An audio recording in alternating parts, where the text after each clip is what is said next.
Oke guys, kembali lagi ke Jeko Channel. Kali ini Jeko akan menceritakan tentang hantu Batitung, siluman dari tanah Toraja. Turuku nakande itu Batitong adalah ungkapan yang sering orang Toraja lontarkan kepada teman atau anak kecil yang jalannya lambat saat jalan bareng. Ungkapan ini jika diartikan jangan jalan lambat nanti dimakan Batitong. Nah, Batitong itu apa? Batitong adalah sejenis manusia jadi-jadian atau siluman dari Toraja. Konon adanya, Batitong ini akibat dari seorang yang mencari ilmu hitam atau yang lazim di Toraja dikatakan Mata Reka, orang yang berguru kepada orang yang dianggap sakti untuk mencapai sesuatu yang diinginkan. Misalnya ingin cepat kaya, ingin kebal dari benda-benda tajam, dan lain-lain. Menurut cerita orang tua di kampung, seseorang menjadi Batitong jika orang itu dalam proses mencari ilmu hitam atau Mata Reka. Ada suatu kesalahan yang dilakukan, entah itu karena gagal memenuhi persyaratan yang tidak diminta atau melanggar janji dan lain-lain. Ada juga yang mengatakan akibat Mata Reka salah, yang artinya orang yang mencari ilmu hitam namun lain dari yang dia inginkan, tapi lain juga yang diberikan oleh orang di mana ia berguru. Konon orang Batitongan menampakkan ciri-ciri seperti mata sayu dan berair, gigi kuning, penampilan mereka selalu terlihat jorok atau kumuh, dan lain-lain.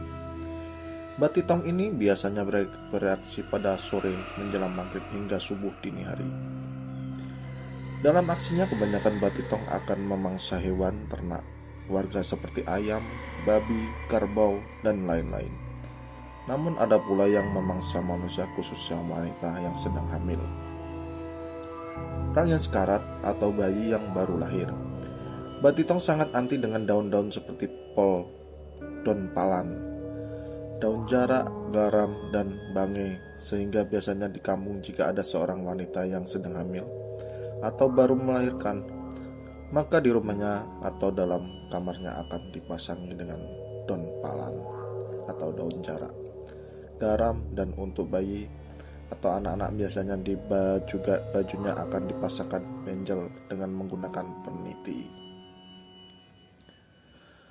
Batitong sangat menyukai tempat-tempat yang jorok dan berair seperti tempat pembuangan air cucian, piring, selokan, sungai, sawah, dan tempat-tempat yang beraroma tidak sedap seperti bau kencing, bau darah busuk, dan lain-lain. Dahulu di tempat di mana acara Rombu Sulu atau upacara pemakan setelah habis potong hewan dan penguburan, maka pada malam atau subuh hari saat sepi di situ akan banyak Batitong yang datang meminum dan makan sisa darah kotor dan bangkai dari hewan kurban. Jika hewan ternak atau manusia mati mendadak, biasanya orang Toraja akan mengira-ngira dan mengaitkan dengan korban mangsa Batitong dengan melihat ciri-ciri seperti isi perut dari hewan itu hilang, terutama bagian hati, serta kulit lebam. Dan pada manusia dengan ciri kulit sekitar area hati sangat lebam dan hitam. Batitong sangat mudah dikenali pada malam hari karena akan menampakkan ciri seperti lampu yang bercahaya di atas dahinya dan bergerak gesit dan cepat. Orang yang melihat Batitong biasanya bercerita jika Batitong itu bergerak sangat cepat dan hitungan detik.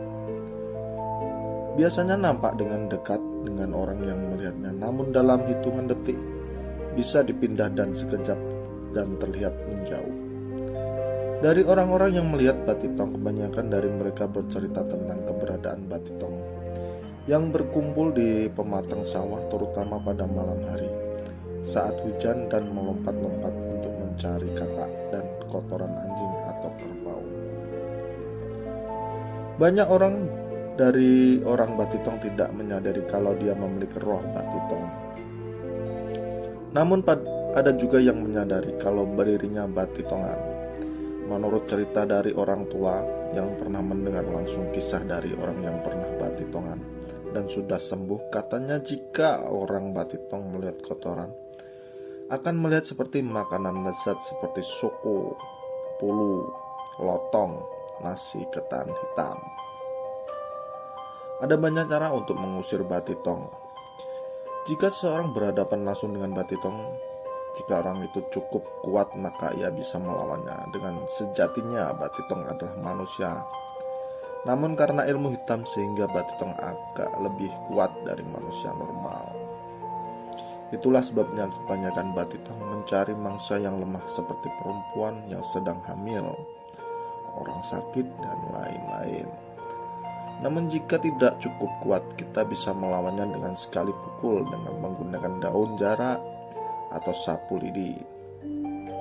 Dan jangan sekali-kali memukulnya 2 kali. Saat dipukul sekali, maka orang yang batitongan itu akan merengek dan meminta kembali untuk dipukul.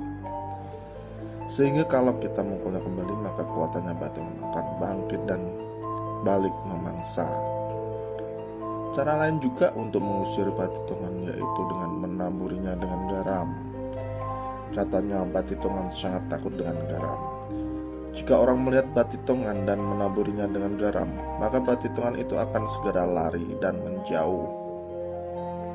Itulah sebabnya di Toraja biasanya mengantongi butiran garam jika bepergian malam dan melewati area yang dianggap mistis atau horor, untuk menghalau gangguan batitong dan bahkan roh-roh jahat lainnya. Menurut cerita lagi, salah satu orang mengotori orang itu batitongan dengan cara, jika ada seseorang yang batitongan datang mengganggu ke rumah pada malam hari, maka yang punya rumah akan mengambil osing atau arang dan membuat tanda palang silang di pintu sambil berkata dari dalam rumah, Sulimuku masiyangpi melambi murampo, artinya pulanglah besok pagi baru datang. Besok paginya jika ada orang yang datang dengan tanda silang di dahinya, maka orang itulah yang batitongnya datang dan malam hari. Sampai sekarang cerita tentang siluman atau manusia jadi-jadian batitong masih kerap terdengar di kampung-kampung di Toraja.